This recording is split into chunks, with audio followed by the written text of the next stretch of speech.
Bonsoir. Bonsoir. Merci à tous pour votre présence. On est très heureux de vous accueillir ce soir. On vous remercie d'être venus si nombreux pour applaudir nos élèves. Surtout que c'est une soirée où, a priori, sur le papier, on peut se dire, bon, c'est un spectacle d'élèves, de collégiens, sur la Shoah. Bon, ça ne vend pas tout de suite, j'imagine, du rêve. Donc, on vous remercie d'être venus tout de même. Et on espère, et j'en suis personnellement convaincu, vous ne serez pas déçus de votre soirée. Merci beaucoup et bonne soirée.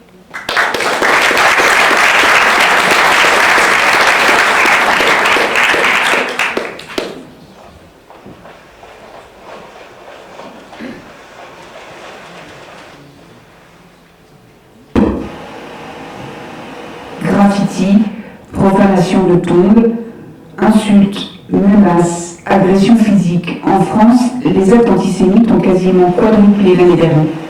Chiffre choc de l'antisémitisme à l'école. Plus d'un élève du secondaire sur deux interrogé par l'IFOP pour le CRIF déclare avoir été témoin de propos péjoratifs sur les juifs, propos tenus par leurs camarades, mais aussi par des membres du personnel scolaire, des enseignants ou des surveillants. Pour un quart des jeunes, certaines insultes ou clichés antisémites sont acceptables. Et près de 16% des ados interrogés refusent de nouer une relation amicale ou sentimentale avec un juif. Ce qui devait d'abord être un rassemblement silencieux prend vite des allures de meetings politiques néo-nazis. Au milieu de la foule, David Kotter, figure du milieu extrémiste régional, il appelle à s'en prendre aux étrangers.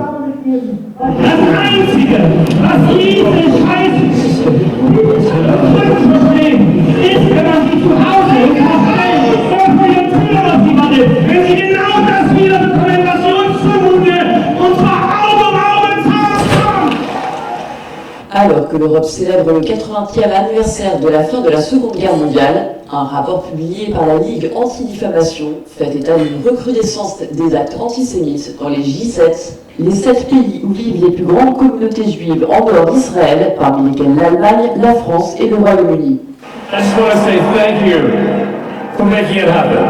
Thank you.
Après de 96 ans, et après tout ce que j'ai vécu, j'ai plus peur des hommes que du cancer. La vie est un roman dont on ne connaît que la fin. À nous de faire en sorte qu'elle soit gaie. Allons, il ne faut pas se raconter d'histoire. Le cancer du pancréas est l'un des plus vicieux de tous. On va se battre comme des chiens pour le détruire. Mais une fois qu'il est repéré, il est souvent trop tard. Quelle espérance me donnez-vous, docteur? Votre tumeur n'est pas opérable. Elle s'est déjà répandue autour du pancréas. Mais vous avez une forte constitution. Je pense que vous avez 1 an et demi d'espérance de vie. À mon âge, c'est une éternité. Ça va aller. C'est tout ce que je veux. Pour le reste, j'attends sereinement la fin. J'ai eu une belle vie. Malgré Birkenau? Grâce à Birkenau. Après les camps, on s'accroche à la vie avec la même fièvre que les enfants à leurs jouets. La preuve, les déportés ont du mal à mourir. Ils meurent souvent à plus d'âge. Moi, j'ai vécu comme si j'allais mourir demain. Que tous les jours qui passent n'étaient pas la vie, mais durables, qu'on m'a laissée et que je n'ai pas le droit de gâcher. Pour moi, rien n'était écrit d'avance. J'aurais dû être morte. Vous savez, j'ai raté mes 2 tentatives de suicide. C'est bien la preuve qu'une part de moi-même voulait vivre. Vous avez des enfants? Je n'ai jamais voulu d'enfant. Je ne suis jamais tombée enceinte, d'ailleurs, sans même faire attention, ni jamais prendre la pilule. À l'époque, je n'ai signé le manifeste des 343 salopes que par solidarité. Oui, vous savez, ce manifeste en faveur de l'avortement, signé par 343 femmes dans les années 70. Moi, mon corps était sec. Rien n'a germé en moi. Et votre mari? Il est mort il y a 2 ans. Il a voulu se faire incinérer. Je lui en veux de s'être ainsi donné aux flammes, comme là-bas. Nous étions 2 orphelins, de part et d'autre, à Auschwitz.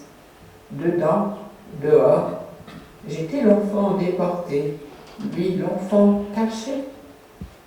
Je crois que c'est la jeune survivante qu'il a aimé en moi. J'étais pour lui les yeux qui ont vu, le corps qui a survécu. Votre tatouage? Mon souvenir de Birkenau, mon numéro de matricule. Pourquoi n'avez-vous jamais songé à le faire disparaître? J'en suis fière. L'humanité n'a pas de mémoire. Je veux être sa mauvaise conscience jusqu'à ma mort. Ensuite, je ne me fais pas d'illusions. Le monde retournera à ses affaires, à ses pogroms. Est-ce que vous saviez que des enfants et des petits-enfants de déportés se font appeler le numéro de leurs parents? Oh, mais je vous ennuie avec toutes mes histoires. Qu'est-ce qui vous fait penser que vous ennuyez le monde avec toutes vos histoires de camps, d'extermination? Allons, vous connaissez la réponse. Parce que nous posons des questions existentielles sur la nature de l'homme, sur l'infini de haine dont il est capable. Nous emmerdons nos contemporains tous les jours que Dieu fait. Nous sommes des casseurs d'ambiance. Pourquoi dites-vous ça? Ce concert est une excellente nouvelle. Quand je réfléchis, je me dis que je n'ai pas intérêt à m'attarder en ce bas monde. Mais pourquoi dites-vous ça? Je n'ai pas envie d'être là quand déferlera sur nous la prochaine vague antisémite. Ça va vraiment recommencer? Vous croyez? Le genre humain n'a pas trouvé d'autre bouc émissaire. Et tout est en place pour la prochaine tentative d'extermination. Je ne sais pas d'où elle viendra, mais elle viendra. N'entendez-vous pas la petite musique nazie qui monte des beaux salons, des bouches de métro, des mosquées salafistes, des coteries de bien-pensants? N'exagérez-vous pas un peu? Non, la société devient de plus en plus intolérante. Et l'État est trop pleutre pour la protéger contre elle-même. Pendant des siècles, la communauté juive a baissé la tête sous les coups qui pleuvaient sur elle et supplié ses bourreaux de bien vouloir lui pardonner les souffrances, les blessures qui lui étaient infligées. Ils ne nous pardonneront jamais le mal qu'ils nous ont fait. Maintenant que les Juifs ont redressé la tête, ils sont toujours aussi honnis, peut-être même plus encore. À la fin, leur grand tort aura été d'avoir survécu à tout. Vous savez, quand quelqu'un vous a trahi une fois, dites-vous bien qu'il vous trahira sans cesse, jusqu'à votre mort, pour se prouver à lui-même qu'il avait raison.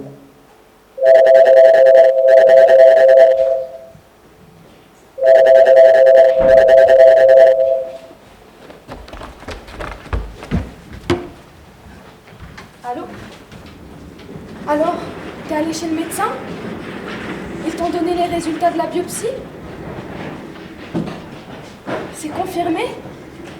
Tu as un cancer du pancréas? Qu'est-ce qu'ils t'ont dit exactement? Quelques mois seulement? Mais tu auras un traitement? À l'hôpital?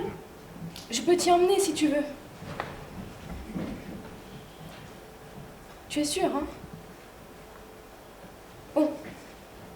On se voit quand même jeudi? Je te laisse. À jeudi, ma Lily.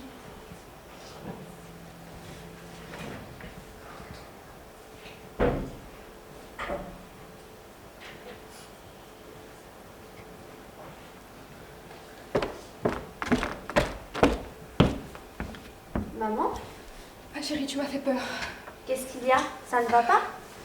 Ne t'inquiète pas, moi ça va. C'est mon amie Lily. Tu vois de qui je parle? Oui, ton amie avec le tatouage sur le bras. Exactement. Eh bien, elle est très malade. Un cancer à son âge. Tu devrais lui faire un petit mot. Ou bien, je ne sais pas, un petit cadeau. Elle t'a vu naître, tu sais. Oui, bien sûr. Mais dis-moi, je ne savais pas que tu connaissais son tatouage. Oui, je l'ai vu quand nous sommes allés en Normandie.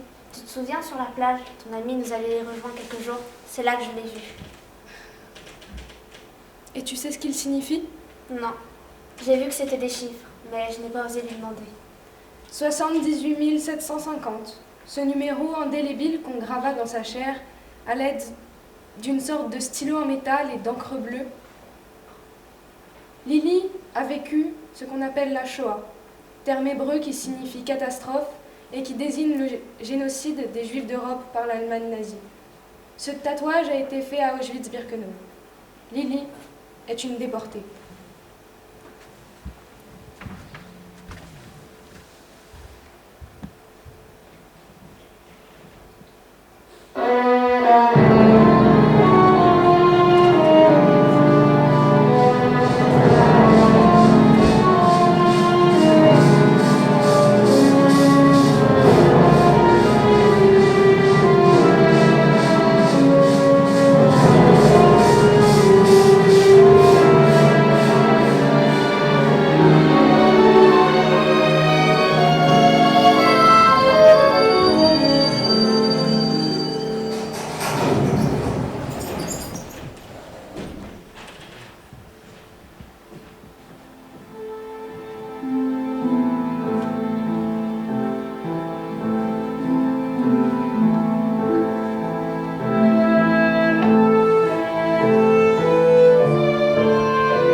Et à quelle distance la gare était-elle du camp? À 2 km de l'ancien camp militaire et 5 km environ du camp principal. Aviez-vous affaire dans les camps?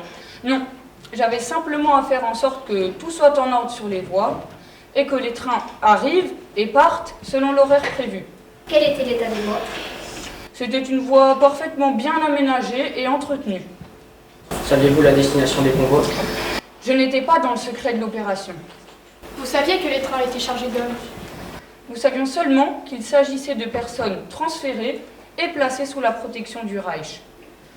Vous ne vous êtes pas posé de questions en voyant revenir régulièrement du camp les trains vides? Vous occupez aujourd'hui un poste responsable à la direction des chemins de fer fédéraux. Des questions de charge et d'équipement du matériel vous sont-ils familières?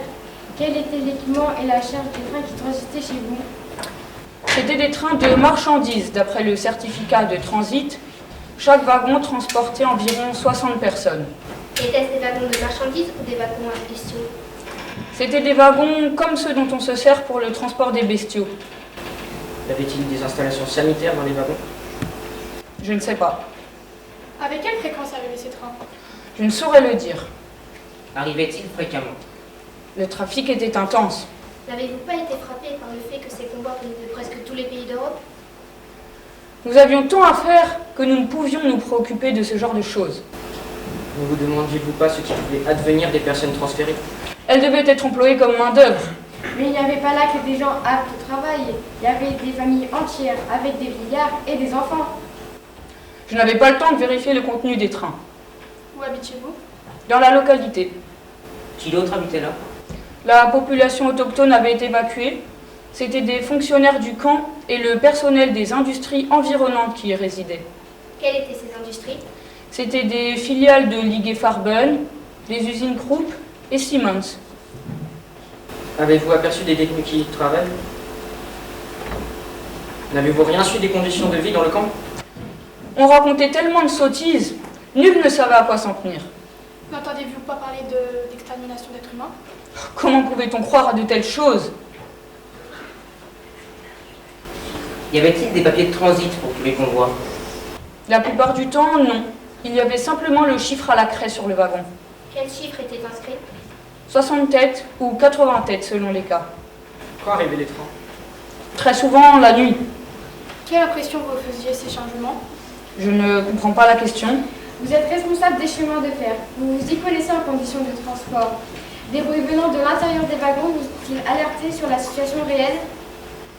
J'ai vu une fois une femme tenir un petit enfant devant le volet d'aération et elle criait pour avoir de l'eau. J'ai été chercher une cruche d'eau et j'ai voulu la lui tendre. À ce moment-là, une sentinelle s'est approchée et m'a dit que si je ne filais pas immédiatement, il me descendait.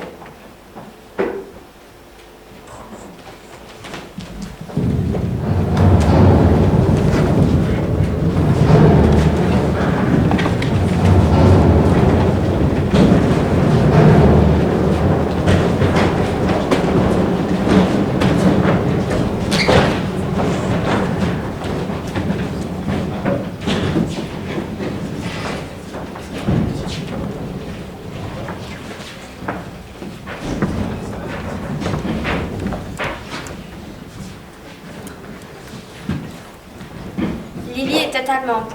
Sa famille a dû quitter son pays en 1933 quand Hitler est arrivé au pouvoir. Son père était médecin. Il travaillait dans un hôpital.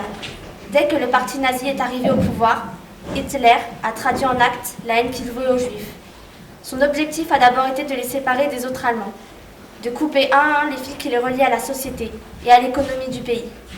Les lois anti-juives se sont succédé sans interruption et leur liberté de mouvement a été de plus en plus restreinte. Les Juifs doivent rendre leur vélo. Les Juifs n'ont pas le droit de prendre le tram. Les Juifs n'ont pas le droit de circuler en autobus, ni même dans une voiture particulière. Les Juifs ne peuvent faire leurs courses que de 3 à 5 heures. Les Juifs ne peuvent aller chez le coiffeur que s'il est juif. Les Juifs n'ont pas le droit de sortir dans la rue, de 8 heures du soir à 6 heures du matin. Les Juifs n'ont pas le droit de fréquenter des théâtres, cinémas et autres lieux de divertissement.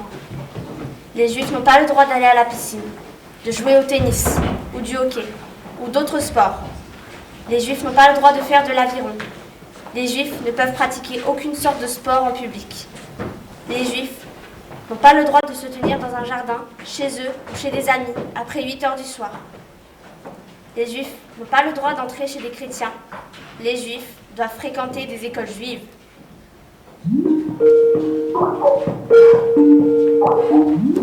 Salut Mel, tu vas bien? Tu m'appelles d'où aujourd'hui? Il y a la deuxième ici. Il fait un super soleil ici. Il est à peine 15 heures faut dire. Et vous, quel temps? J'espère que je t'appelle pas trop tard. Je sais jamais quelle heure il est en France. Non, t'inquiète, les 22 heures à peine. Et pluie toute la journée, comme d'hab. T'as trop de la chance de pouvoir faire le tour du monde avec tes parents. C'est pas ma mère qui peut créer tout comme ça du jour au lendemain pour partir à l'aventure. Elle est un peu carrée. En même temps, elle est toute seule pour s'occuper de toi, alors forcément. Et avec toi, papa ici sur le cap. 22 heures. J'espère que t'allais te coucher. Qu'est-ce que tu fais debout encore à cette heure? J'ai une permission exceptionnelle. En fait, je suis en train d'écrire un portrait, un témoignage, sur le récit d'une amie à ma mère, Lily. Ah oui, Lily, la vieille de son enfant. T'exagères, elle a que 96 ans, figure-toi. Pourquoi tu t'intéresses à ta vie? Elle est si passionnante? À un point que tu n'imagines même pas. Elle a quand même traversé une grande partie du XXe siècle et les tragédies qui l'accompagnent, en particulier le génocide des Juifs. Elle a connu les camps. C'est une rescapée d'Auschwitz. Tu le savais? Non, c'est dingue. En fait, je la connais pas bien. Je l'ai vue quelques fois sans jamais m'attarder à vraiment discuter avec elle. On devrait plus souvent prendre le temps de parler avec nos aînés. On en apprendrait beaucoup sur eux. Tu as raison. Et tu en es où dans ton portrait? J'étais en train de relire les lois antisémites et les interdictions imposées aux Juifs par le régime nazi. Quand on pense que des crétins pendant les manifestations anti-pass sanitaires osaient comparer leur situation à celle des Juifs pendant l'occupation allemande, quelle honte! Tu te souviens? C'était en 2020, pendant la pandémie.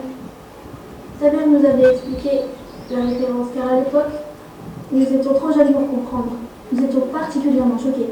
Je le suis encore plus aujourd'hui, que je m'intéresse particulièrement à cette période.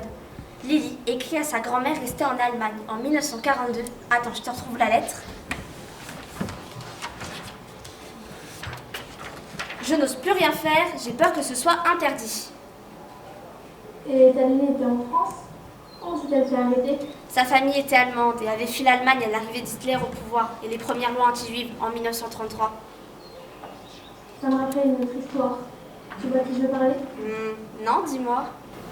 Anne Frank et sa famille, des Juifs allemands aussi, qui ont fui leur pays pour se réfugier à Amsterdam. Tu te souviens? Je suis allée visiter le musée l'été dernier avec mes parents. Quand nous étions encore en Europe, je t'avais raconté? Mais oui, c'est vrai. Comment n'y ai-je pas pensé? Anne Frank, sa famille, son journal. Je rêverais de visiter l'annexe dans laquelle elle s'est cachée pendant plus de 2 ans avant de... Mel? Mel?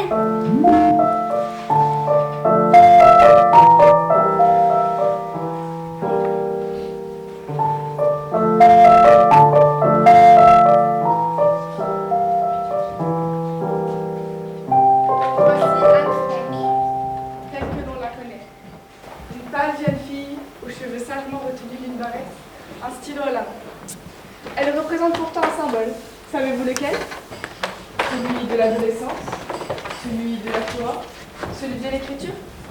Un peu d'expérience. Son père était un homme moderne pour l'époque. Il tenait à ce que ses filles soient éduquées et à ce qu'elles se fassent leur propre vision du monde. Ils n'en ont pas vu grand-chose. Ses parents ont fui l'Allemagne en 1933 après la victoire du Parti national socialiste. Ils émigrent aux Pays-Bas car le pays reste neutre pendant la Première Guerre mondiale. Le 14 mai 1940, la Hollande capitule. Les Francs tentent de gagner les États-Unis, mais l'administration américaine exige de trop nombreux documents. Il sera impossible de les rassembler d'un temps. Les frontières se referment. Il y avait des rafles en plein cœur d'Amsterdam. Les nazis déportaient les Juifs par centaines. On savait qu'ils les amenaient à Mauthausen. Les familles craignaient de recevoir ce qu'on appelait une convocation. La sœur d'Anne, Margot, en a d'ailleurs reçu une. Voici le fameux journal vendu à plus de 30 millions d'exemplaires dans le monde. Il a suffi d'un livre, ce journal d'une petite juive morte à 15 ans au cœur de Bergen-Belsen, pour que sur la fosse où ses cendres se mêlent à celles de milliers d'autres, puissent venir se recueillir et prier les enfants du monde entier. Regardez ce journal. Il y voit des ratures, des corrections. Savez-vous pourquoi? Le 29 mars 1944, Anne entend à la radio Orange une annonce sur le ministre des Pays-Bas, en exil à Londres. Il demande aux Hollandais de conserver leurs lettres et leurs journaux intimes, car après la guerre, ce seront autant des témoignages précieux. Anne Frank se met aussitôt à retravailler son journal. Elle rédige un prologue, elle supprime des passages trop personnels. Elle utilise même des pseudos, faisant des occupants de l'annexe des personnages. Elle choisit une forme narrative, elle s'adresse à une amie imaginaire, Kitty, héroïne de roman pour la jeunesse dont elle raffole.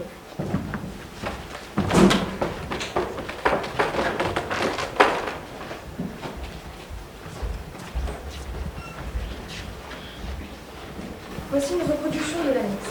Moins d'une quarantaine de mètres carrés, à arpenter 760 jours durant. Comment imaginer 25 mois de vie cachée à 8 dans ces pièces exiguës?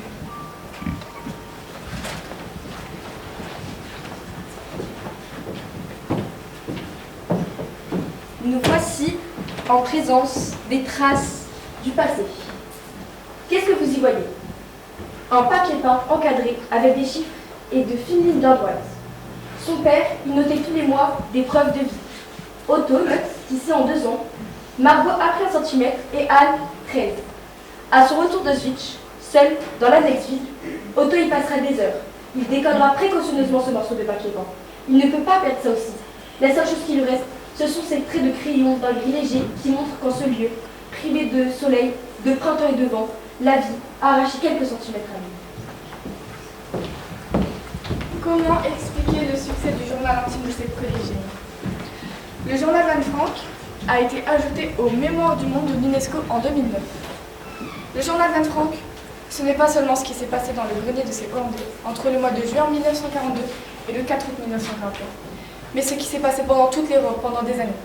Anne Frank, ce n'est pas seulement une jeune fille insupportable et charmante, fantasque et grave, dont nous connaissons les rêves et les rires, les jeux et la mélancolie, mais ce sont des centaines de milliers de petites filles dont nous ne saurons jamais rien, sauf qu'ils sont mortes et qu'on les a brûlées. Ce livre est un décompte, nous en redoutons l'issue. Mais nous savons qu'après le 4 août, date d'arrestation de Frank, il n'y aura plus de mots. Anne Frank est morte en mars 1945 à Bergen-Belsen. On ne voit rien de tout ça dans les écrits de la petite écolière. Mais c'est cet arrière-plan qui donne aux paroles de l'enfant leur caractère si miraculeux.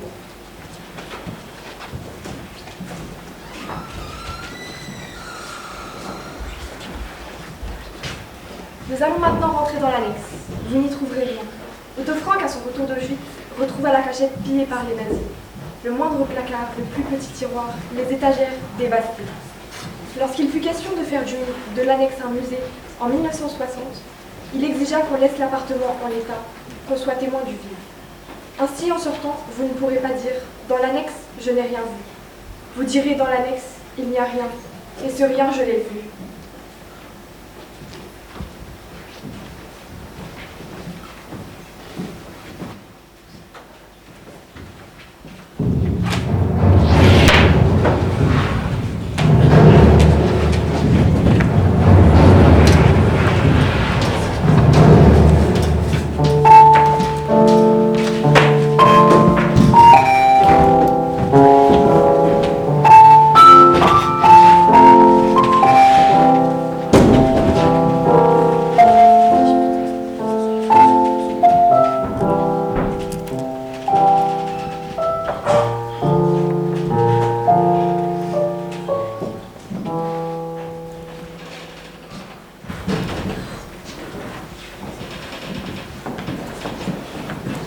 Les rues étaient surveillées. Nous avons dû faire le grand tour. Ma femme, monsieur et madame Van Damme, leur fils Peter, et nos filles Margot et Anne. J'ai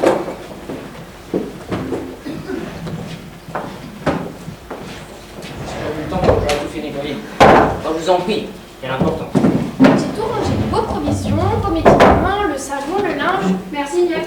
J'ai disposé les lits d'après les indications de Monsieur Frank et Monsieur Kraler. Vous m'excuserez, je dois ressortir et il faut que je cours très loin d'ici pour chercher vos cartes de ravitaillement. Carte de ravitaillement? Mais vous n'y pensez pas?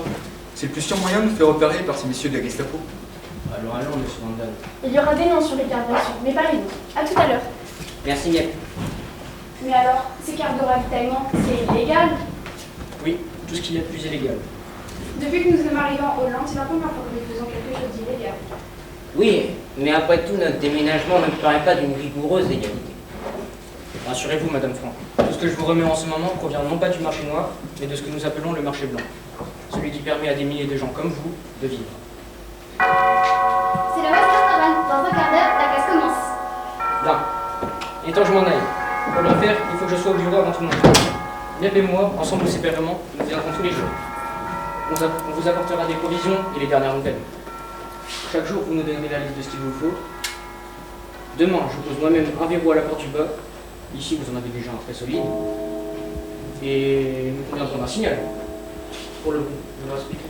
Je respecterai. Alors ça va. Au revoir. Je reviendrai ce soir quand les ouvriers seront partis. À ce soir, monsieur Praller. C'est tellement beau ce que vous faites. Quand on pense qu'un homme comme monsieur Franck est obligé de se cacher, on pense tout de même. Qu'est-ce que tu devais nous expliquer, oui? Si on commençait par se débarrasser.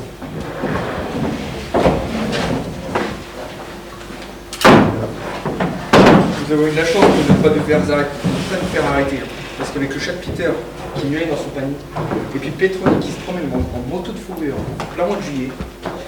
C'est vrai, un chat, vous avez amené un chat? Mais maman, moi j'ai pas pu. Voyons, Anne-que. Oui, il faut que je vous explique pour le bruit. Eh bien voilà, monsieur Kraler a vérifié. En bas, on entend tout. Or, les ouvriers arrivent à 8h30 et repartent à 17h30. Donc, par mesure de sécurité, de 8h du matin à 6h du soir, il faudra faire attention. Très attention. Ne parlez qu'à voix basse, restez immobile, ne bougez qu'en cas d'absolue nécessité. Et encore, après s'être déchaussé sur la pointe des pieds. Prière de ne pas ouvrir un robinet, de ne pas laisser couler d'eau. Prière, pardonnez-moi mais il faut le dire, de ne pas tirer la chasse des WC. Les tuyaux de descente, justement par les ateliers. Rien, absolument rien ne devrait être jeté. Tout devrait être brûlé la nuit, dans le poêle. Telles sont les règles que nous devons observer si nous voulons nous retrouver vivants ici, à la fin de la guerre.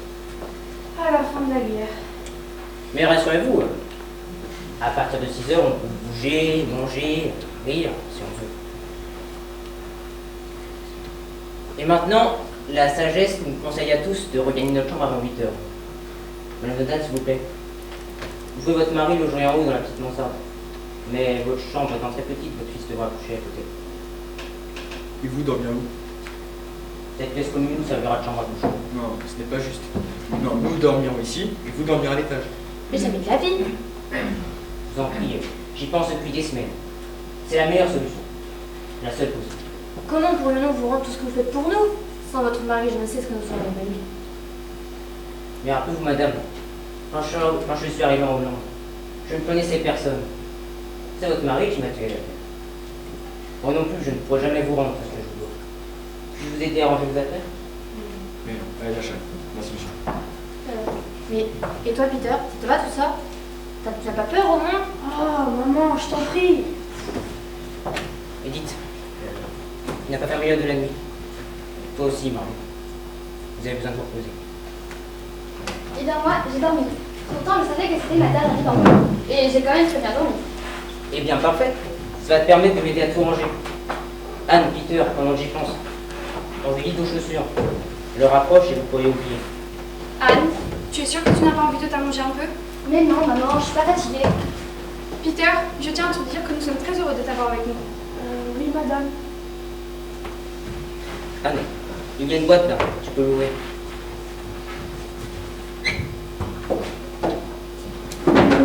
Oh, mon petit papa chéri, mes photos d'acteurs. Je les ai cherchées avant de partir. Je me demandais où elles étaient. Et la belle Wilhelmine. Oh, mon petit papy chéri, c'est merveilleux. Je n'ai même pas regardé au fond. Un journal. Je n'ai jamais eu de journal. Et je mourrais d'un coup d'un appareil. Crayon, crayon, crayon. Anne, où vas-tu? Je vais vite chercher un crayon en bas. Anne, je te le défends. Mais voyons, papa, il n'y a encore personne au bureau. Non. Alors le soir, après le départ de tout le monde pour écouter la radio? Non plus. Alors le dimanche?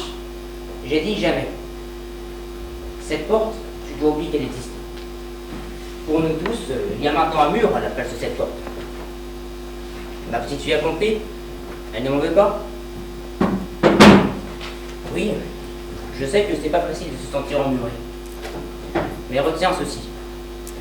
Personne, tu entends personne, ne pourra jamais emmurer ton esprit. Niep t'apportera des livres. Nous choisirons ensemble. Et pas de lecture pour enfants, non, non. Tout ce que tu veux. Histoire, mythologie et poésie. On ne se privera de rien. Tu vois que cette pension de famille, comme tu l'appelles, a tout de même ses petits avantages.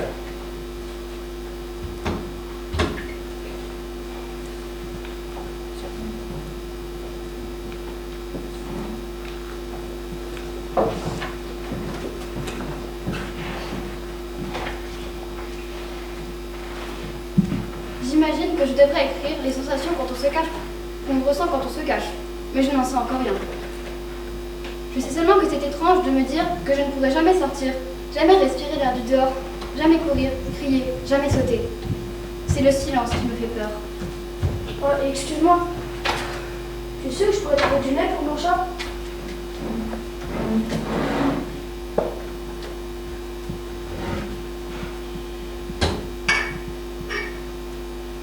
Il s'appelle comment ton chat? Moshi. Moshi, Moshi, Moshi. J'adore les chats. J'en avais un à la maison, une petite chatte. Je voulais l'emporter, mais maman a fait des histoires. Alors, avant de partir, je lui ai préparé sa petite assiette et j'ai écrit un mot que j'ai glissé sous la porte du voisin pour qu'il s'en occupe.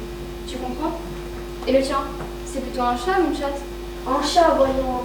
Et il n'aime pas se laisser commander par les filles. Je ne le commande pas, je fais ami-ami. Est-ce que tu l'as fait châtrer, maman? Quoi? Je te demande si tu l'as fait châtrer. Non.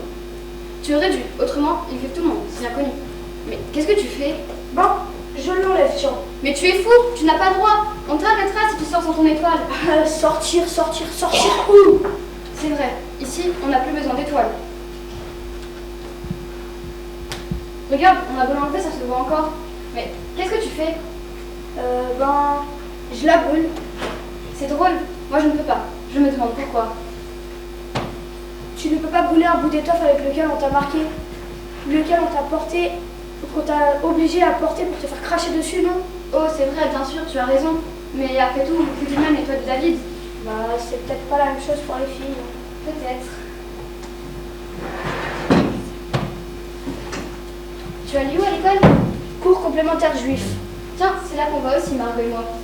Je ne t'ai jamais vu. Bah, moi je vous ai vu. Tu nous as vus? Oui, vous êtes toujours au milieu d'un tas de gosses au milieu de la cour. Pourquoi n'es-tu jamais venu nous dire bonjour? Je sais pas.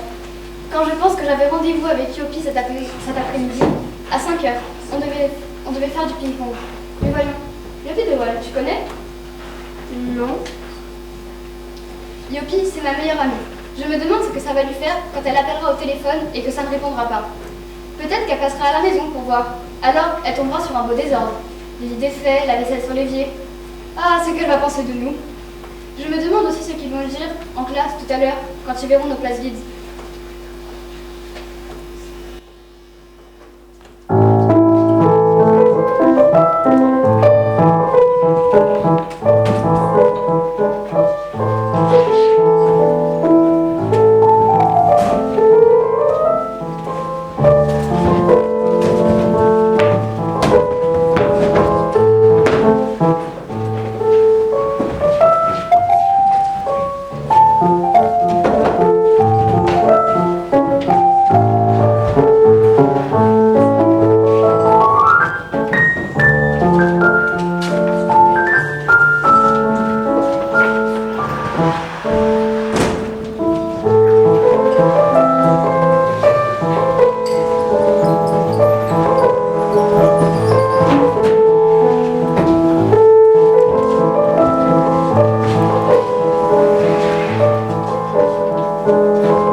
parler de cette nouvelle rentrée. Donc, bienvenue à toutes.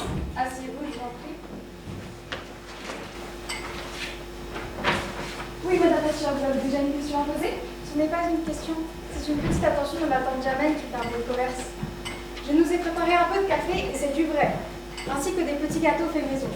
Bien entendu, si vous acceptez que nous sustentions durant notre réunion. Mais, madame Tatiana, vous m'écoutez toujours. Trouver du café dans Paris en ce moment, c'est de l'ordre du miracle. Mais, bien sûr, nous acceptons avec plaisir.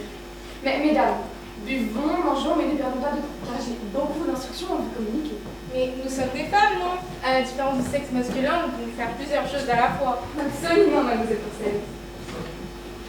Merci, je ne bois pas de café, ça me donne des états. Donc, commençons. Tout à l'heure, nos petits élèves vont arriver à 8h15. Je vous demande d'être toutes présentes pour les accueillir. Aux autres de la journée, nous nous conformerons aux instructions du ministère de l'Éducation nationale. Nous procéderons à la levée des couleurs du drapeau et nos petites chanteurs en ligne, Maréchal, nous voilà. Pour les toutes petites qui ne la connaissent pas, je leur apprendrai au cours du premier trimestre. À la différence d'autres écoles qui reproduisent cette cérémonie le matin, je propose de ne la faire qu'une fois par trimestre.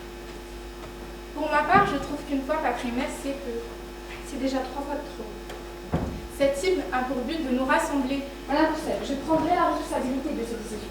Je dirai à notre cher inspecteur M. Persson que cette cérémonie prend pas trop notre temps de travail. Et du travail, nous en avons beaucoup. Votre café, madame Tatiana, est succulent. Je vous remercie, madame la directrice. Bon, je vais vous rappeler les grandes lignes de notre programme, résumées en une phrase. Un esprit sain dans un corps sain. Men sana incorpore sano. C'est du Geneval. Bon, en ce qui concerne l'esprit, nos petites doivent être éduquées dans l'esprit des 3 grandes devises de notre redressement national. Travail, famille, patrie. C'est extraordinaire de la part de Pétain, lui qui n'a jamais travaillé, n'a pas de famille et qui trahit sa patrie. On nous demande également de faire un effort sur les travaux manuels, dont la valeur éducative est souvent méconnue. Le ministère propose que nos élèves réalisent des dessins destinés au maréchal lui-même. Il y aura un grand concours auquel notre école va participer et 1000 dessins seront sélectionnés. Les gagnants se verront offrir un voyage à Vichy où ils pourront rencontrer le maréchal en personne. On pourra accompagner les enfants. J'aimerais rencontrer le maréchal, moi. Oh, madame Tatiana, faudrait-il encore que nos élèves gagnent. Et j'en viens à une de nos priorités. Enseignement du corps, enseignement sportif, l'éducation. Nous passons d'1 heure à 4 heures hebdomadaires. Et là encore, je cite notre ministre, le corps des filles doit être robuste, elles doivent se préparer à la maternité et au rôle d'épouse, disposées à tout sacrifier pour leur famille. C'est extraordinaire, nous retournons au Moyen-Âge. Madame Descoux, je me passerai de vos commentaires. Je vous rappelle que nous sommes des serviteurs de l'État. Quel État? Nous ne sommes plus en République. Pour cette tâche, nous allons être aidés par de grands sportifs qui se déplacent dans les écoles pour porter la bonne parole. Grâce à l'intervention amicale de Mademoiselle Courcelles, nous aurons l'immense honneur d'accueillir le champion international de tennis, Jean Beauretrin, l'un des 4 mousquetaires qui a gagné plusieurs fois la Coupe Davis. Nous organiserons une séance d'initiation de tennis, aidée par Mademoiselle Courcelles, qui, je vous le rappelle, est championne universitaire. Madame la directrice, je suppose que cette séance de tennis se tiendra hors les murs, au gymnase? Certainement, oui. Vous n'êtes pas sans savoir que les petites israélites sont privées de gymnase et de piscine. Effectivement, oui, elles ne pourront pas. Et hélas, je le regrette. Eh bien, je me propose de garder ces petites exclus, traitées comme des pestiférés. Nous organiserons nous aussi des jeux dans la cour de récréation. Nous pourrons jouer aux gendarmettes françaises face aux voleuses israélites. Qu'en pensez-vous, madame la directrice? Je vous remercie, madame Ricou. Je prends bonne note de votre proposition. Bon, je vois que j'en ai fini pour le programme. Je vais vous distribuer vos listes de classe. Cette année, nous avons 123 élèves inscrits. C'est bien, sans hausse, ça fera plaisir à l'inspecteur. C'est normal, on est dans un quartier où ça prend beaucoup. C'est vrai, elles n'ont que ça à faire, elles ne travaillent pas. Et s'occuper des enfants, ce n'est pas tant travail, mademoiselle Courcelles. Et puis, vous verrez quand vous en aurez. C'est ce que demande votre maréchal, non? Des familles nombreuses. Oh non, pas elle! Les petites Bokiski. J'ai les deux dans la même classe. Des petites pestes et jumelles. Moi, j'en ai quand même 35. Pour un cours supérieur, c'est beaucoup. Et nous avons beaucoup d'étrangers. Gumbert, Wolinski, Cohen, Métropoulos, Coal. Vous vous croyez où? Dans le 16e? Nous sommes dans le 11e, ma petite. Dans le quartier des commerçants israélites. Ces filles sont frustes, elles ont aucune...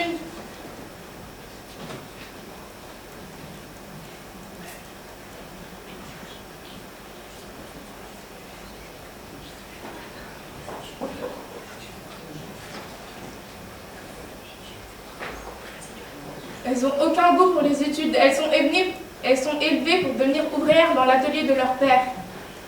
Et puis, elles n'ont aucune liberté de penser, à part le choix entre confection homme ou confection femme. Eh bien, c'est notre rôle de les émanciper du giron familial, de les ouvrir au monde moderne.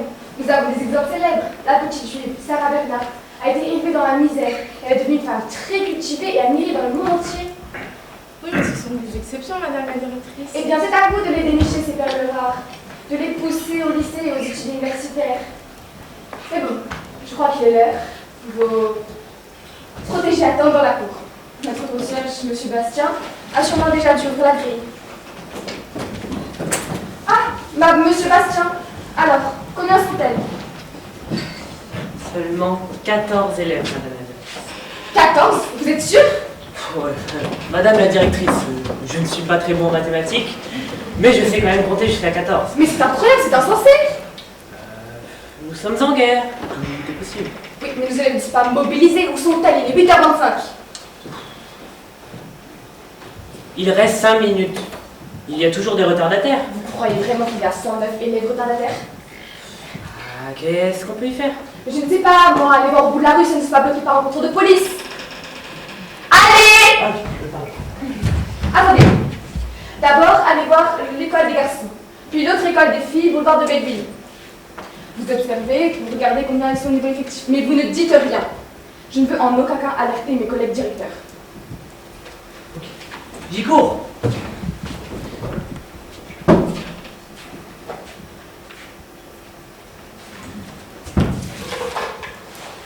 Mademoiselle, oui, bonjour. Pouvez-vous me mettre en relation avec la mairie du 11e arrondissement, Chubigo 2050?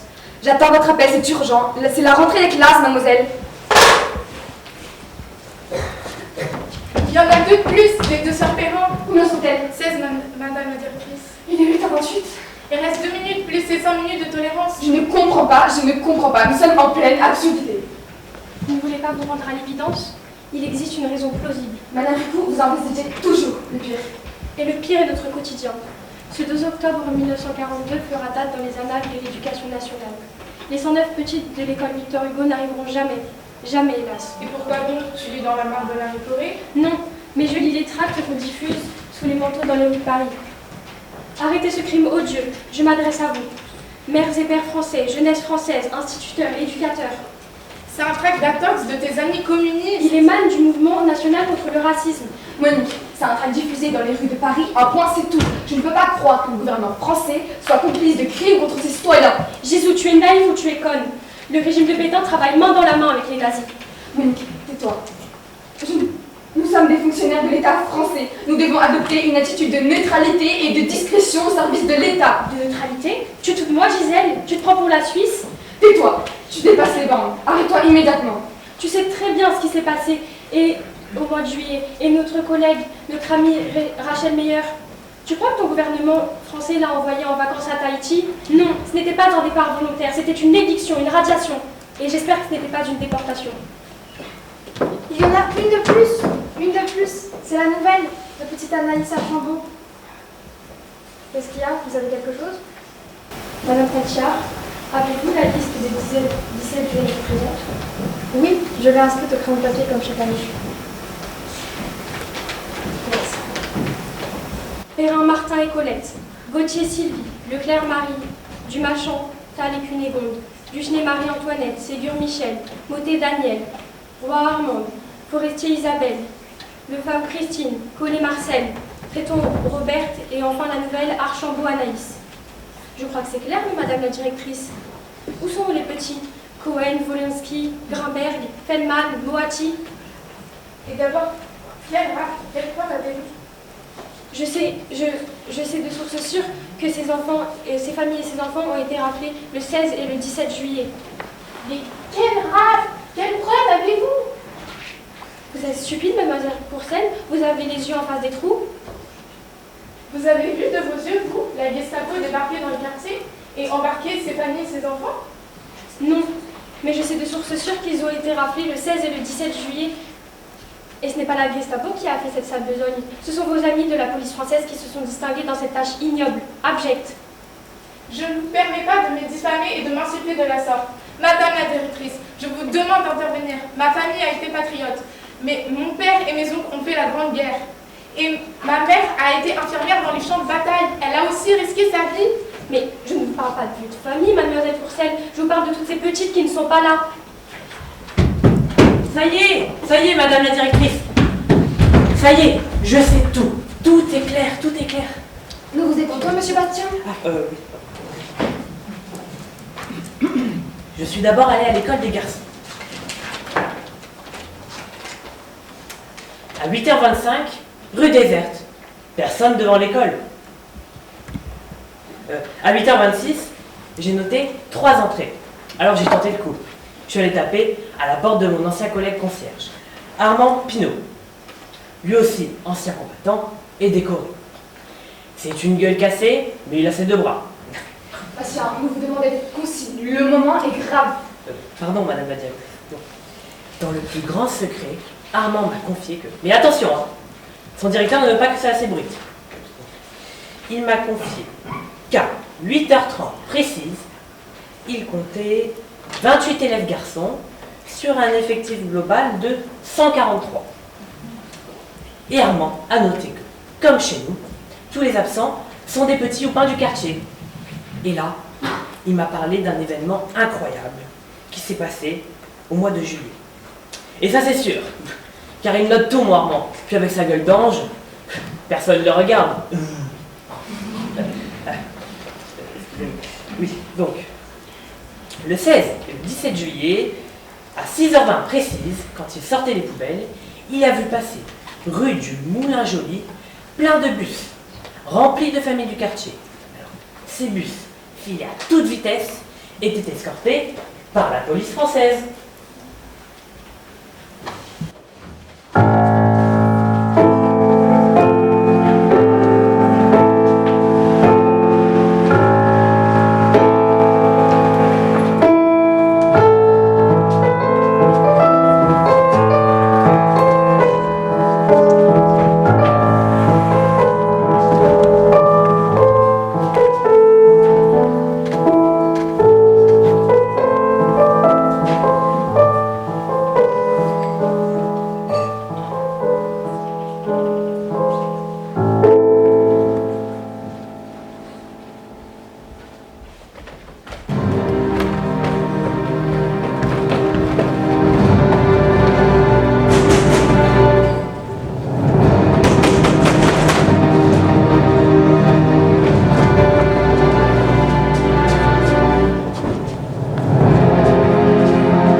Les gens ici m'appellent le panier à salade.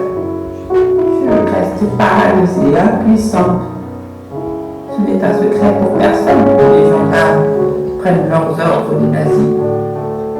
D'une manière ou d'une autre, ils ont découvert que nous étions des réfugiés juifs de Berlin, et ce malgré nos cartes d'identité françaises. Contrefaite évidemment. Mon cœur bat la chamade et je pense à toutes les choses horribles qui vont nous faire subir à ce qui nous attend. La torture, les coups, la faim, la brutalité. Mon Dieu, non. Nous ne sommes encore que des enfants. visage arrogant des gendarmes lorsqu'ils nous ont poussés dans le fourgon. Ils juraient, satisfaits d'avoir obtenu ce qu'ils étaient venus chercher, des victimes innocentes qu'ils pourraient livrer aux nazis pour prouver leur loyauté et peut-être sauver leur peau. Je sais qu'il n'y a aucune pitié à espérer de la part des gendarmes français. Les hondements du tambour de la guerre combien de fois j'ai massacré la peur au ventre en espérant échapper à la capture. Chaque fois que je voyais un fourgon rempli de juifs entassés épaule contre épaule pour les emporter jusqu'à la gendarmerie. J'essuie mes yeux. Si mes larmes chaudes se diluent dans la sueur, ce n'est pas le cas de ma détermination. Je combattrai les nazis bâtiment. Quelle espèce de monstre faut-il être pour envoyer une bande de gendarmes sauvages, arrêter des vieillards, des femmes, des enfants? Les cris de frayeur résonnent dans ma tête. Comment oublier la vision de ce gendarme tordant le bras des enfants dans le dos? Et puis, cette scène inimaginable, une petite fille de 5 ans peut-être, donnant un coup de pied à un gendarme quand celui-ci lui tire le bras si fort qu'il le plie, et un homme qui n'a rien de naturel plie. La gifle qu'il lui donne, mon sang m'a fait un plomb. Oh, je bouillais de rage. Comment a-t-il pu lever la main sur elle? Ce n'est qu'une enfant innocente. Je voyais sa joue rouge, la peur dans ses yeux, mais j'étais totalement impuissante. Comment cela a-t-il pu arriver? Nous pensions être en sécurité en France.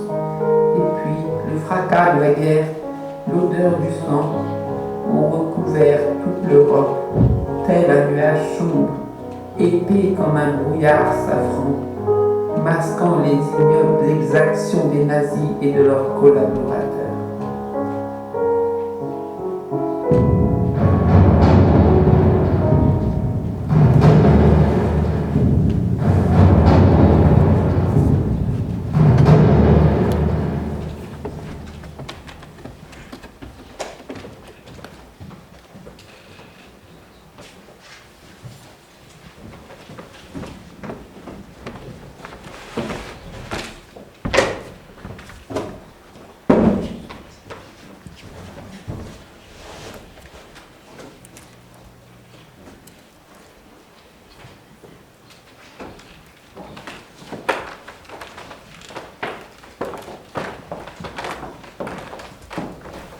Il est, dans la vie d'une nation, des moments qui blessent la mémoire et l'idée que l'on se fait de son pays. Ces moments, il est difficile de les évoquer, parce que l'on ne sait pas toujours trouver les mots justes pour rappeler l'horreur, pour dire le chagrin de celles et ceux qui ont vécu la tragédie. Celles et ceux qui sont marqués à jamais, dans leur âme et dans leur chair, par le souvenir de ces journées de larmes et de honte. Il est difficile de les évoquer aussi, parce que ces heures noires souillent à jamais notre histoire et sont une injure à notre passé et à nos traditions. Oui, la folie criminelle de l'occupant a été secondée, chacun le sait, par des Français. Secondée par l'État français. Il y a 53 ans, le 16 juillet 1942, 450 policiers et gendarmes français, sous l'autorité de leur chef, répondaient aux exigences des nazis.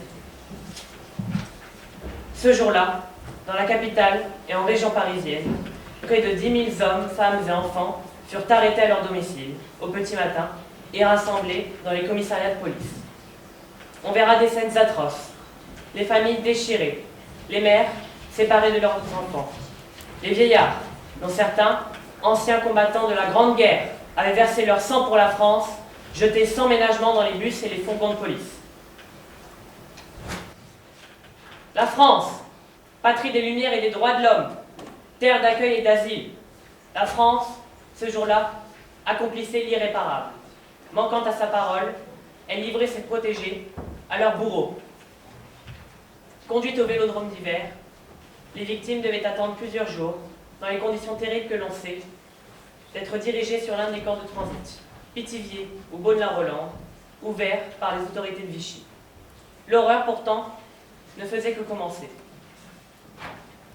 Suivront d'autres rafles, d'autres arrestations. 74 trains partiront vers Auschwitz, 76 000 déportés juifs de France qui n'en reviendront pas. Nous conservons à leur égard une dette imprescriptible. Transmettre la mémoire du peuple juif, des souffrances et des camps. Témoigner, encore et encore. Ne rien occulter des fautes du passé et les fautes commises par l'État, des heures sombres de notre histoire. C'est tout simplement défendre une idée de l'homme, de sa liberté et de sa dignité. C'est lutter contre les forces obscures sans cesse à l'œuvre. Quand souffle l'esprit de haine, arrivé par là par les intégristes, alimenté là par la peur de l'exclusion. Quant à nos portes, ici même, certains groupuscules, certaines publications, certains partis politiques seraient porteurs d'une idéologie raciste ou antisémite, alors cet esprit de vigilance qui vous anime, qui nous anime, doit se manifester avec plus de force que jamais. En la matière, rien n'est insignifiant, rien n'est banal, rien n'est dissociable. Les crimes racistes, la défense de thèses révisionnistes, les provocations en tout genre, de petites phrases en soi-disant bons mots, puissent en réalité aux mêmes sources. Les valeurs humanistes, les valeurs de liberté, de justice, de tolérance, qui fondent l'identité française et nous obligent pour l'avenir. Ces valeurs, celles qui fondent nos démocraties, sont aujourd'hui bafouées en Europe sous nos yeux par les adeptes de la purification ethnique. Sachons tirer les leçons de l'histoire. N'acceptons pas d'être les témoins passifs ou les complices de l'inacceptable. Si je veux comprendre, il faut remonter à la source du mal. Le jeudi 10 novembre 1938, à 1h du matin, le chef des SS, sur ordre du Führer, transmis par le ministre de la Propagande, ordonne aux cadres de la Gestapo de se déguiser en civil pour mettre le feu aux synagogues, détruire les vitrines des magasins juifs et arrêter autant de juifs que les camps de concentration pourront en contenir. Chaque section locale du parti veut alors organiser son pro-con et s'inscrire au palmarès de ce qui devient immédiatement, dans le langage nazi, la nuit de cristal. Au total, 7500 magasins sont détruits. Plusieurs centaines de synagogues sont incendiées. Presque tous les cimetières juifs sont profanés. Au moins 91 juifs sont tués. 30 000 autres sont arrêtés et envoyés à Dachau.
Asseyez-vous, messieurs.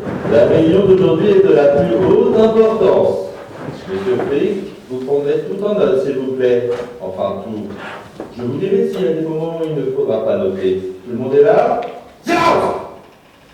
Après les événements d'il y a 2 jours, après ces manifestations et ces destructions, on ne peut plus laisser la situation pourrir. On ne peut plus accepter cette anarchie.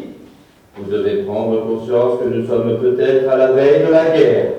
Nous avons à concentrer toutes nos énergies pour produire ce dont nous aurons besoin pour la gagner.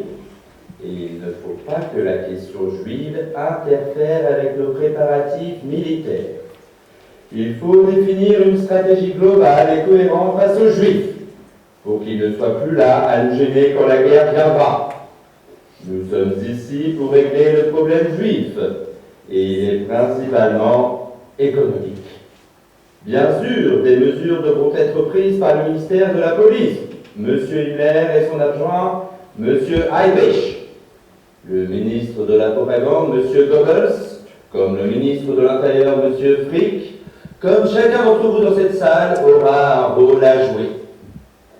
Et j'ai fait préparer un projet de décret par nos services, avec le concours du ministre de la Justice, M. Gürtner, ici présent. Et encore un morceau de papier. Nous n'arrêtons pas de nous réunir, de discuter des textes. Ce n'est pas comme ça qu'on en finira avec les Juifs. Il faut les chasser du pays tout simplement, à coups de pied. Je suis du même avis.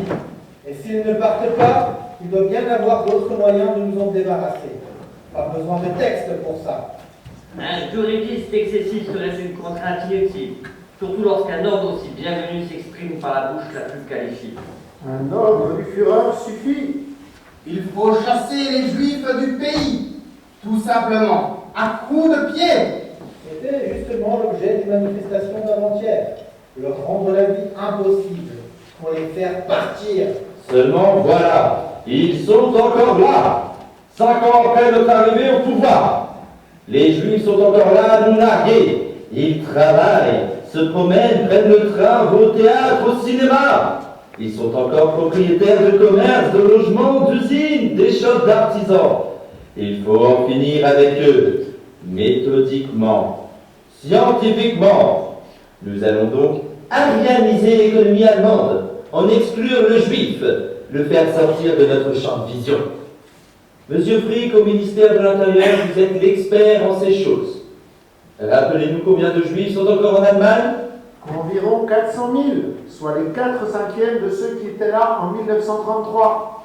Vous vous rendez compte, les 4/5, nous n'avons fait partir qu'un 5e, soit 2000 par mois. En 5 ans, c'est un échec terrible. Monsieur Bormann, votre ministère, les Affaires étrangères, ne semble pas réussir à trouver un dépotoir pour nos Juifs. Monsieur le maréchal, ce n'est pas de notre faute si personne n'en veut.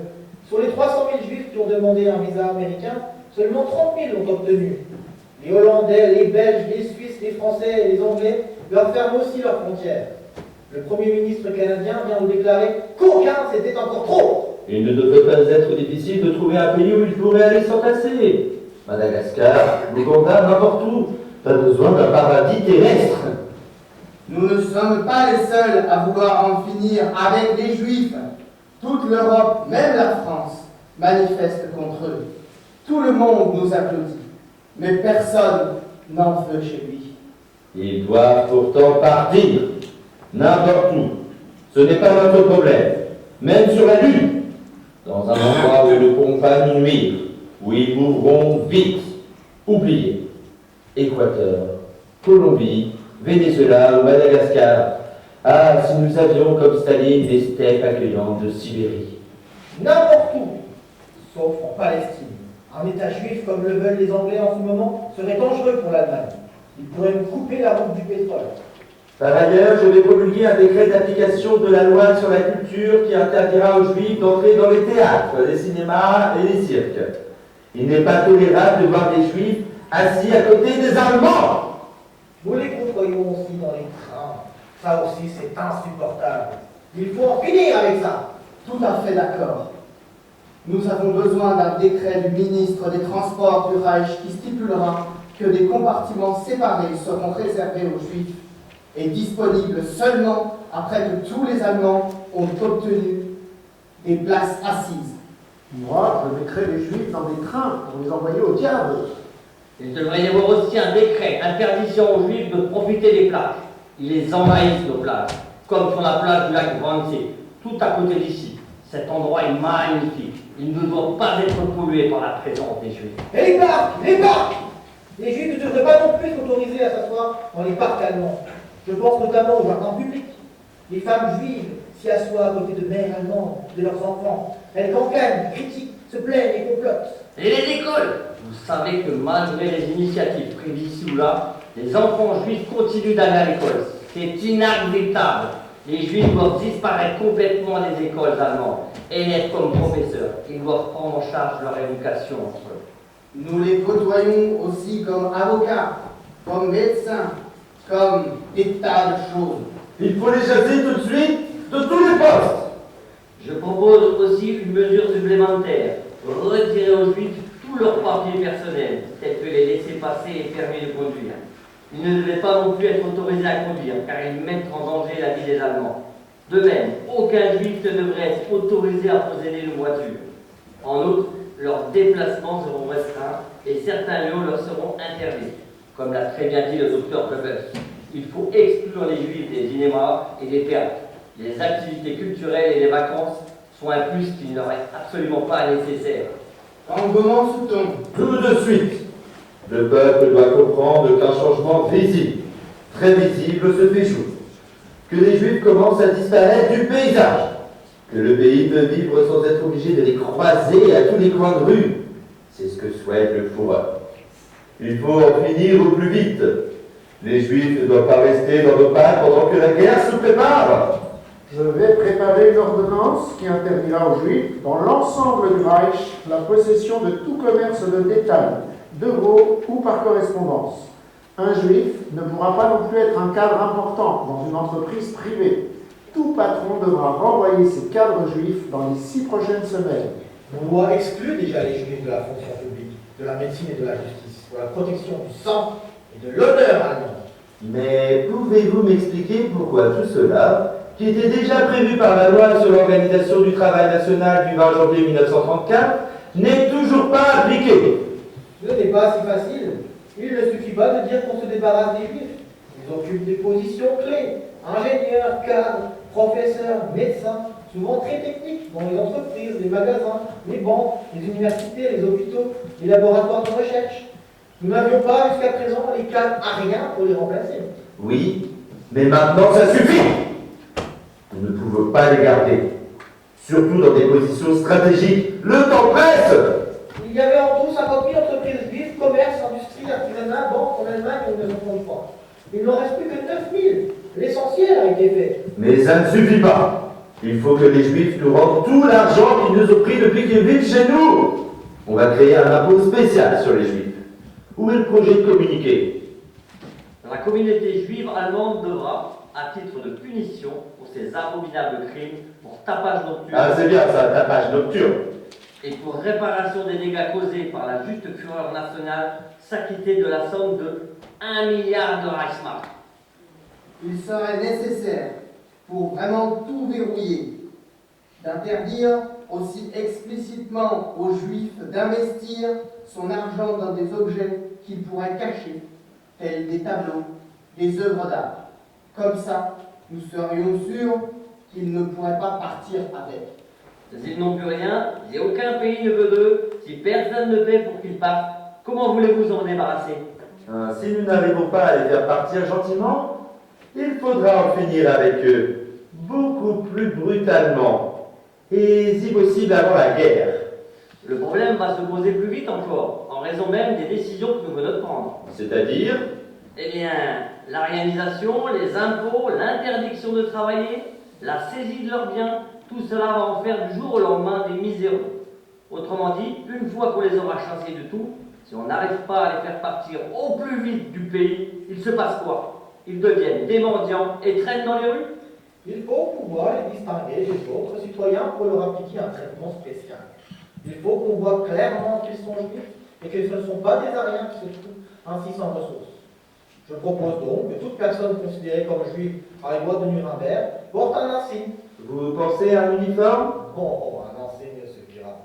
Par exemple, une étoile jaune, à 6 branches. Ah, parfait. Ils seront faits comme des rats. Je ne voudrais pas être juif en Allemagne en ce moment. Oh, mais qu'est-ce que je raconte? Je ne voudrais pas être juif du tout. Ordure! Salaud! Sortez, dégagez! Dehors!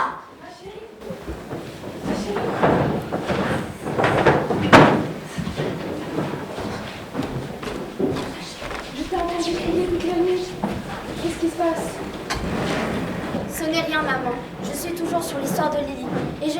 pas comment on a pu être aussi naïf, voire même pleutre, dès le début, comme le prouve cet honteux accord de Munich en 1938, où, par souci d'apaisement, par crainte de la guerre, on a donné la Tchécoslovaquie, tous, le Britannique Chamberlain, le Daladier français, l'Italien Mussolini, on s'est tous alliés à Hitler pour s'éviter la guerre. N'y avait-il pas des gens pour s'élever contre la bêtise et la lâcheté? Ma chérie, tu m'as l'air bien remontée. Mais tu sais, il y avait Churchill aussi. Il dit à Chamberlain, à son retour de Londres, vous aviez le choix entre le déshonneur et la guerre, vous avez choisi le déshonneur et vous aurez la guerre. Et qui a-t-on pour s'opposer à Trump et à Poutine aujourd'hui? Plus je lis des ouvrages sur cette histoire, plus j'ai l'impression d'y lire ma réalité en 2025. Ça me fait peur, maman. Mais il faut se battre, parfois même sur le terrain des idées. Tu sais, à l'époque, le célèbre réalisateur Charlie Chaplin a écrit un film très visionnaire, dès 1938. Je crois qu'il repasse dans notre petit cinéma de quartier. Tu devrais aller le voir. Et ma chérie, repose-toi.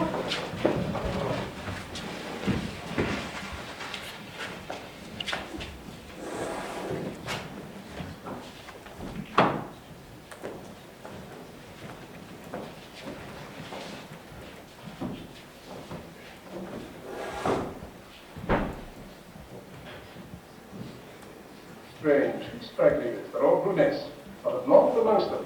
Brunettes, flower makers, they're worse than Jews. Then wipe them out. Jews? No, not so fast. We get rid of the Jews first, then concentrate on the brunettes. We'll never have peace until we have a pure Aryan race. How wonderful. To Romania, a nation of blue-eyed blondes. We're not a blonde Europe, a blonde Asia, a blonde America. Blonde world. And a brunette dictator. Dictator of the world. Why not? Not Caesar. The world is defeat, worn out, afraid. No nation would dare to oppose you. Dictator of the world. Oh, destiny. You kill off the Jews, wipe out the brunettes. Then will come forth our dream of pure Aryan race. Beautiful blonde Aryan. They will love you, they will adore you, they will worship you as a god. No, you mustn't say it. You make me afraid of myself.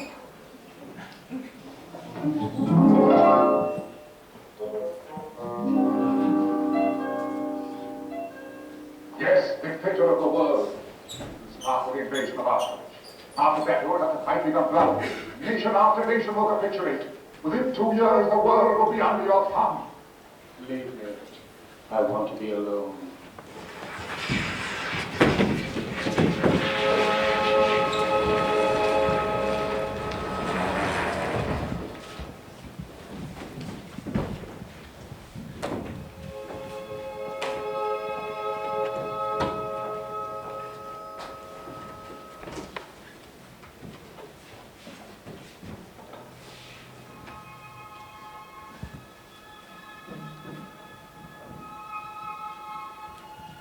Of Caesar of Neolus, Emperor of the world.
Mr. Chaplin, please, can I ask you a question? Yes, of course. Do you speak French? It really be simpler. Oui, je parle un peu français. Je ne comprends pas du tout et j'aurais besoin que vous m'expliquiez. Vous qui avez su voir avant tout le monde, à quel moment est-ce que les nazis ont décidé que la solution finale c'était l'extermination pure et simple? Eh bien, c'est très difficile car comme il n'existe pas d'ordre écrit d'Hitler, les historiens ne sont pas d'accord entre eux. Pour certains, c'est en juin 1941, avec l'invasion de l'Union soviétique et la fin du pacte de non-agression germano-soviétique. Pour d'autres, il y a en quelque sorte des décisions qu'on pourrait appeler régionales, éliminer les juifs soviétiques, puis ceux de Pologne, et enfin, avec la conférence de Wannsee, tous les juifs d'Europe susceptibles de tomber entre leurs mains. Ce qui est sûr, c'est qu'au moment où les juifs de France sont recensés, et quand ceux de Varsovie sont enfermés dans un ghetto muré, il n'y a pas encore de décision d'extermination. Nous connaissons la fin de cette histoire, et nous en interprétons chaque élément en fonction de cette fin. Mais ceux qui vivaient à l'époque ne la connaissaient pas. Jour après jour, sans information, sans journaux, sans radio, on devait se représenter ce que serait le lendemain. Que savait-on au juste à l'époque? Encore une fois, il est difficile de savoir. Cela dépend beaucoup de l'endroit où les gens vivaient. Par exemple, en Pologne, où se trouvent les lieux de la destruction, les nouvelles ont circulé très vite. Mais attention, ce n'est pas pour autant que les gens y ont cru. En France, ce fut probablement beaucoup plus lent. Des hommes et des femmes ont pris des risques pour faire passer des informations. Par exemple, beaucoup ont été prévenus de la rafle du Veldiv par des informations, parfois même transmises par des policiers. Les Allemands avaient prévu d'arrêter 30 000 juifs en 2 jours. Or, ils n'ont pu en rafler que 13 000, ce qui est déjà terrible. Beaucoup de juifs ont survécu aidés par la population. Mais votre amie Lily, sur les 330 000 juifs qui habitaient la France en 1939, fait partie des 2500 survivants. 75 000 sont morts en déportation. Et ces 2500 survivants ont survécu à Auschwitz. 4 juifs sur 5 ont donc quand même été sauvés. Vous me parlez de simples gens qui ont aidé les juifs. Mais les grandes puissances, elles n'ont rien fait? Aujourd'hui, nous savons que les Alliés, notamment le Britannique Churchill et l'Américain Roosevelt, ont été informés de ce qu'il se passait, notamment en Pologne. Ils l'ont été par différentes sources. Des courriers de la résistance polonaise ont apporté des informations à Londres, et le représentant du Congrès juif mondial à Genève, Regner, a informé de ce qu'il se passait exactement dans les centres de mise à mort. Pourtant, les Alliés n'ont rien voulu, ou n'ont rien pu faire pour sauver les Juifs, pour de multiples raisons. Lesquelles? Eh bien, parce que d'abord, personne ne voulait accueillir ceux qui auraient pu être sauvés. Et ensuite, parce que leur objectif étant de gagner la guerre, rien ne pouvait les en détourner. Enfin, ils pensaient qu'avec une simple victoire, les Juifs seraient libérés, tout comme les autres peuples. Ils avaient tort. Oui, mais pas vraiment. Parce qu'en fait, il y avait 2 guerres. Une qui opposait les nations entre elles, avec leurs armées respectives, et l'autre qu'Hitler menait contre les Juifs. Et même quand Hitler a su qu'il perdrait la guerre, il s'est quand même réjoui, car l'Europe serait débarrassée de tous ces Juifs. Et ça, les Alliés, malgré toutes les informations qui leur sont parvenues, n'ont pas voulu le croire. Ni les Américains, ni les Soviétiques, ni les autres. Ce n'était pas leur problème. Quand ont-ils compris? La prise de conscience du génocide a été très lente. À la libération des camps et à la découverte de ces squelettes aux yeux hagards, évidemment. Mais le premier moment important, je dirais que c'est le procès d'Adolf Eichmann, qui s'est déroulé à Jérusalem en 1961. Eichmann avait été le spécialiste responsable de la déportation. Après la guerre, il avait réussi à se cacher, puis à émigrer clandestinement en Argentine. Les services secrets israéliens l'ont traqué, enlevé et jugé à Jérusalem, au cours d'un procès retentissant qui durera des mois et où plus de 100 survivants témoigneront de toutes les phases du génocide. On peut dire que c'est le premier moment, la vraie conscience du génocide, la vraie prise de conscience du génocide. Mais il aura quand même fallu attendre près de 15 ans après les faits. Mademoiselle, je m'excuse, mais je vais devoir reprendre le tournage de mon film.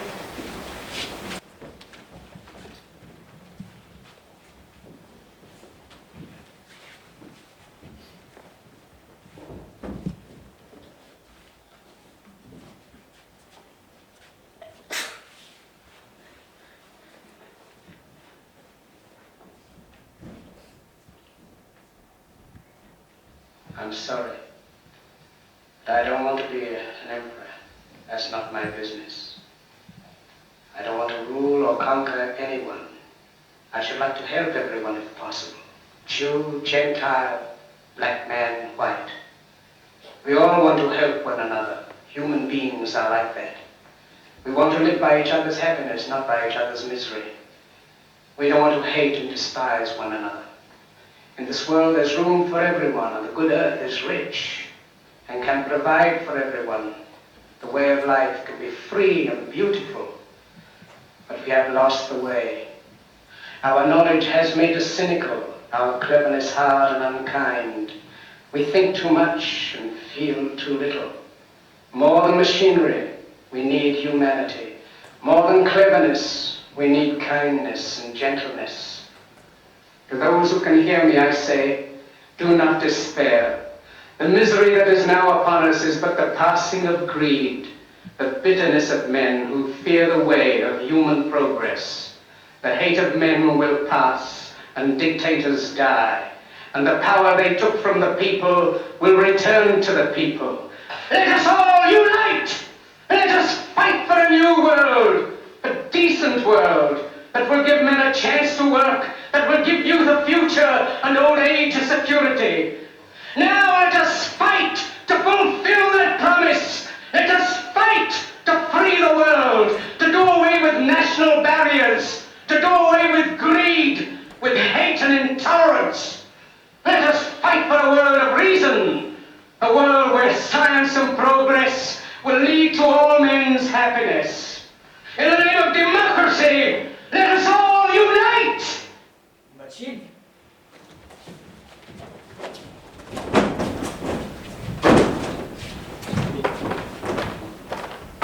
Mathilde? Mais qu'est-ce que tu fais là? Ça va? Tu es fatiguée? Allez viens, maman cherche partout.